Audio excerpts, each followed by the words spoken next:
நானறிந்த ஆரோக்கியத்தில் உங்களை நினைவது லதா ராணி. பெருங்குடல் ஆரோக்கியத்தை பற்றி பேசிகிட்டு இருக்காங்க.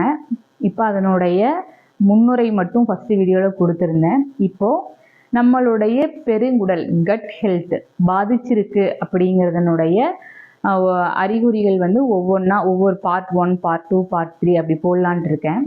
இப்போ ஃபஸ்ட்டு அதனுடைய முதல் அறிகுறி என்ன அப்படின்னு கேட்டீங்க அப்படின்னா, நம்மளுடைய ஜென்ரலாக நம்ம சாப்பிட்றது நல்ல டேஸ்டில் இருக்குது, நல்லா பார்க்குறதுக்கு லுக்காக இருக்குது, அழகாக இருக்குது அப்படிங்கிறது எல்லாத்த விட நம்ம சாப்பிட்ற எதுவானாலும் நமக்கு சாப்பிட்டு நல்லா ஜீரணமாகி அதுக்கப்புறம் அடுத்த நாள் காலையில் அந்த மலம் வெளியேறதுல நமக்கு எந்த தொந்தரவும் இல்லாமல் இருக்கா அப்படிங்கிறத இனி எல்லாருமே கவனிக்கணும். நம்ம இந்த அழகுக்காகவும் சுவைக்காகவும் நம்ம தொடர்ந்து சாப்பிட்டதுனால தான் இன்னைக்கு நிறைய ஹாஸ்பிட்டல்ஸ் வளர்ந்துட்டே போயிட்டுருக்கு. அப்போது கட்டிடங்கள், மருத்துவமனைகளின் கட்டிடங்களின் எண்ணிக்கை அதிகரித்ததனுடைய மிக முக்கியமான காரணம் என்னன்னு கேட்டிங்கன்னா, மனிதர்களாகிய நாம் நம்முடைய ஆரோக்கியத்திற்காக உணவு என்பதை எடுத்துக்கொள்ளாமல் நம்ம அழகிற்காகவும் அதனுடைய சுவைக்காகவும் எடுத்துக்கொண்டுட்டு இருக்கிறதுனால தான் மருத்துவமனைகளின் கட்டிடங்களின் எண்ணிக்கை அதிகரிச்சிட்டு இருக்கு.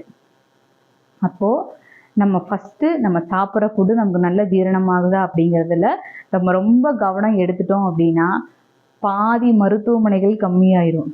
சரிங்களா? பாதி மருத்துவமனைகள் கம்மியாகிறதுனால மருத்துவர்களுக்கோ அந்த மருத்துவமனை நிர்வாகிகளுக்கோ எந்த பிரச்சனையுமே வரப்போகிறதில்ல. சரிங்களா? அதுக்கு தகுந்த மாதிரி அவங்க வேறு ஏதோ பண்ணிக்குவாங்க. நம்ம அதை பற்றி கவலையே பட வேண்டாம்.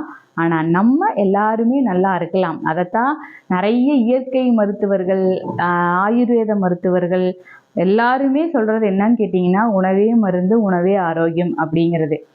அப்போது இதனுடைய முதல் அறிகுறி என்னன்னு கேட்டிங்கன்னா, நம்முடைய கட் ஹெல்த் பாதிக்கப்பட்டிருக்கு, பெருங்குடல் பாதிக்கப்பட்டிருக்குது அப்படிங்கிறதுனுடைய முதல் அறிகுறி என்னன்னு கேட்டிங்கன்னா, காலையில் நம்ம எழுந்திருக்கிறோம் இல்லைங்களா?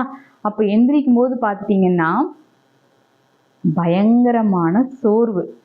அப்போ எந்திரிக்கலாம் அப்படின்னு நம்ம முயற்சி செய்யும்போது ஒரு அலாரம் வச்சுட்டு நம்ம தூங்குவோம்.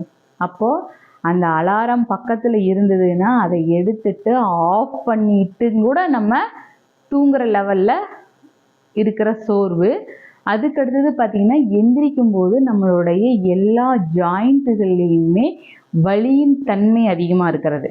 இந்த 2 விஷயமே பார்த்துட்டிங்க அப்படின்னா நம்மளுடைய கட் ஹெல்த், பெருங்குடல் ஆரோக்கியம் பாதிப்பில் இருக்குதுங்கிறதுனுடைய முதல் அறிகுறி. தொடர்ந்து நம்ம பெருங்குடல் ஆரோக்கியம் கெட்டிருக்கு அப்படிங்கிறதுனுடைய அறிகுறிகளை தொடர்ந்து நம்ம பார்க்கலாங்க. இந்த காரணங்கள் எல்லாம் சொல்லி முடித்த உடனே இந்த ஆரோக்கியத்தை நம்ம எப்படி மேம்படுத்திக்கிறது அப்படிங்கிறதையும் நம்ம ஃபுல்லாக ஒவ்வொரு வீடியோலையும் பார்க்கலாம். நன்றி, வணக்கம்.